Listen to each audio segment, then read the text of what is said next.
At the end of the war, I could not go back to Port Harcourt. My home was abandoned property.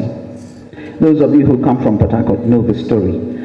My poor mother went back to claim the property. She was beaten into a coma because she's an Igbo woman, and now Port Harcourt belonged to another group of people. They forgot the sacrifices that the Igbos made. It's still going on. No apology has ever been made about that. The road that is now referred to Harold Wilson Drive used to be DK Owenu Road because of the sacrifice that people like the Owenus, the Ikokus, you know them, the sacrifices they made in building up Port Harcourt. Sad reality of the aftermath of the Biafran conflict. That was the late Onyeka Onwenu. For those of you who might not know or understand what abandoned property is, this was the forceful, intentional confiscation of property belonging to Igbo residents and Igbo indigents in Rivers State by fellow citizens. And up till now, no apology has been made. To get a better understanding, I need to take you guys a little bit way back in time. So please, I want you guys to pay attention to this. Here at Nigeria's only oil refinery, not one of the Igbos who worked here before the war has been allowed back. Some who bravely applied for their old jobs only narrowly escaped with their lives. Igbo workers have been rejected by the River State's government on security grounds, even though as a federal undertaking the refinery should recruit its staff from all over Nigeria. So the refinery is now working again without the Igbos. It's already up to its pre-war output of 30 to 40,000 barrels a day, enough to supply Nigeria's present needs. But other factories at Port Harcourt remain idle.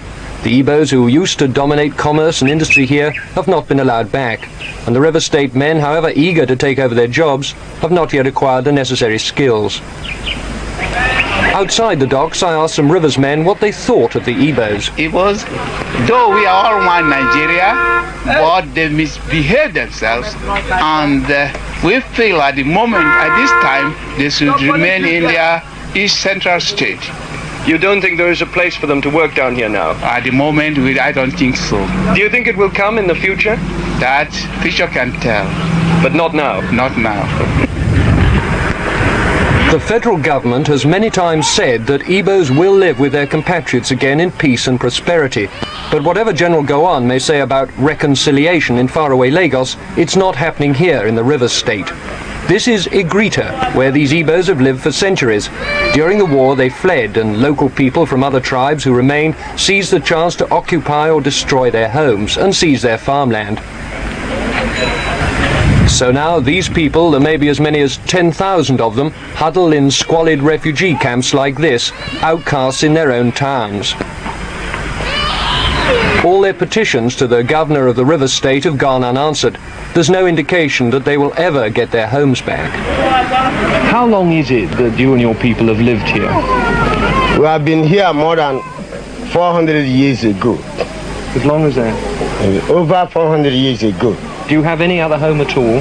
We haven't got any place, no home again than here, than Ikwere here. What do you think the local people want to do to you?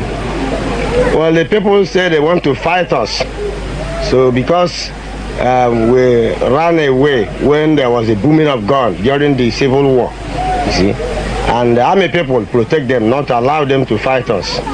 So the army at the moment is keeping you and them apart? Yeah, the army people are guiding us here. What would happen if the army left you alone? They said they will fight against us.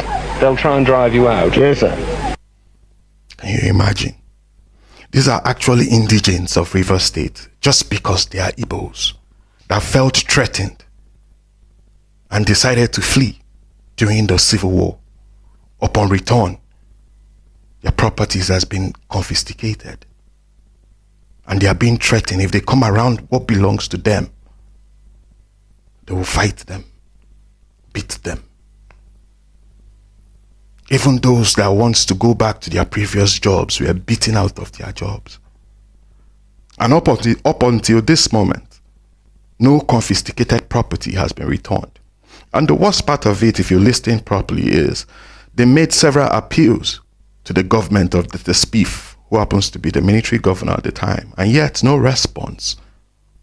The federal government kept mute For instance, what happened to those indigents? If you go to Ohaji, for instance, in Imo State, there's a small minute of Ikweres that are domiciled there. So just imagine there is a little uprising there and they decide to flee into Port Harcourt, where they will feel safe. They flee into Port Harcourt. Upon return, they tell them no, that this place has been occupied by the Igbos of Imo State, that they should go back to River State. And their property is confiscated. How does that sound? How does that feel? There was no part of Nigeria where Igbo properties was confiscated. Nowhere. Only in River State. And mostly in the Ikwere-speaking part of River State.